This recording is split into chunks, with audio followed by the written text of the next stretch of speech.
छोटे छोटे कण भी उत्पन्न होते हैं। ये कण स्वचालित वाहन, विद्युत संयंत्र, इस्पात निर्माण, खनन, सीमेंट निर्माण जैसे कई औद्योगिक प्रक्रमों द्वारा उत्पन्न होते हैं।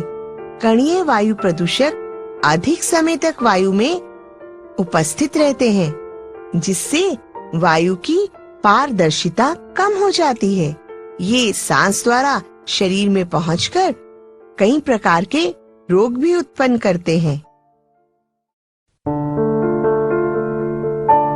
दीदी, क्या वायु प्रदूषण से केवल सजीव ही प्रभावित होते हैं?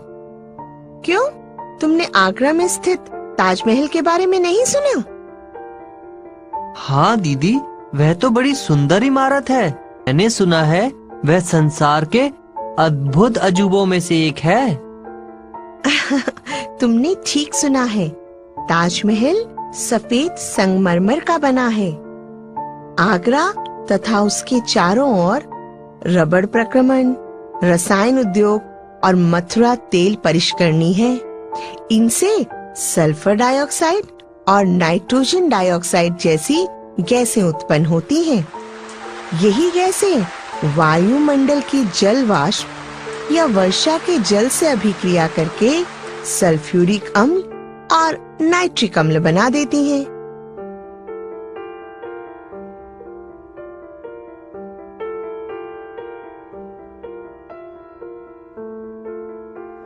जो वर्षा के साथ पृथ्वी पर गिरते हैं, इसे अम्लीय वर्षा कहते हैं।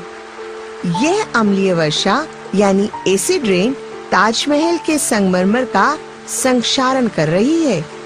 इस परिघटना को संगमरमर कैंसर भी कहते हैं। मथुरा तेल परिष्करणी से उत्पन्न काजल कणों ने ताजमहल को पीला कर दिया है। तो फिर ताजमहल जैसी इमारतों को वायु प्रदूषण से कैसे बचाया जा सकता है? ये तुमने बहुत अच्छा प्रश्न पूछा है। सर्वोच्च न्यायालय ने उद्योगों में संपीड़ित प्राकृतिक गैस यानी सीएनजी और द्रवित पेट्रोलियम गैस यानी एलपीजी के उपयोग के आदेश दिए हैं। मोटर वाहनों में सीसा रहित पेट्रोल का उपयोग करने का आदेश दिया है।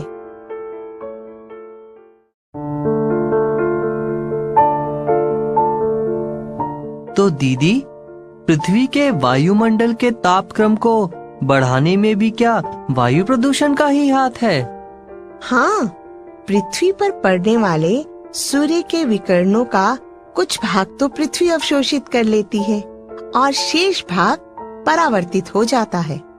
वायुमंडल में उपस्थित गैसों के कारण इन परावर्तित विकिरणों का कुछ भाग वायुमंडल में ही रुक जाता है, जो पृथ्वी को गर्म रखता है। Carbon dioxide, nitrous oxide, methane तथा जल वाष्प पौधा घर प्रभाव उत्पन्न करते हैं। इन्हें पौधघर गैसें भी कहा जाता है। मानवीय क्रियाकलापों के कारण ये गैसें वातावरण में बढ़ रही हैं।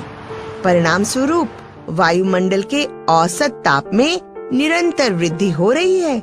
इसे ही विश्व उष्णन या ग्लोबल वार्मिंग कहते हैं। लेकिन दीदी, इसमें पौधों के बारे में तो कुछ भी नहीं बताया गया, तो फिर इसे पौधघर प्रभाव क्यों कहते हैं?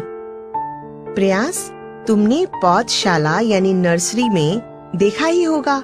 ठंडे स्थानों पर पौधशाला को कांच की दीवारों से घेरा जाता है, जिससे सूर्य की किरणें पौधघर में तो प्रवेश करती हैं, लेकिन वे इससे बाहर नहीं निकल पाती और पौधघर गर्म रहता है। पृथ्वी के वायुमंडल द्वारा रोके गए विकिरण यही कार्य करते हैं। यही कारण है कि इसे पौधघर प्रभाव कहते हैं। इसके बिना पृथ्वी पर जीवन संभव नहीं है, लेकिन इसके अधिक होने से जीवन के लिए खतरा उत्पन्न हो सकता है, जैसे विश्व उष्णन। दीदी, क्या विश्व उष्णन के कोई और भी कारण है? हाँ प्रयास, तुम जानते ही हो कि पौधे प्रकाश संश्लेषण के लिए वायुमंडल से कार्बन डाइऑक्साइड का उपयोग करते हैं, जिससे वायुमंडल में कार्बन डाइऑक्साइड का संतुलन बना रहता है। लेकिन वनों की अत्यधिक कटाई से वायु में कार्बन डाइऑक्साइड की मात्रा बढ़ रही है। परिणाम स्वरूप वायुमंडल अधिक गर्म हो रहा है। अब समझा। अच्छा दीदी, मुझे विश्व उष्णन से होने वाली हानियां समझाइए।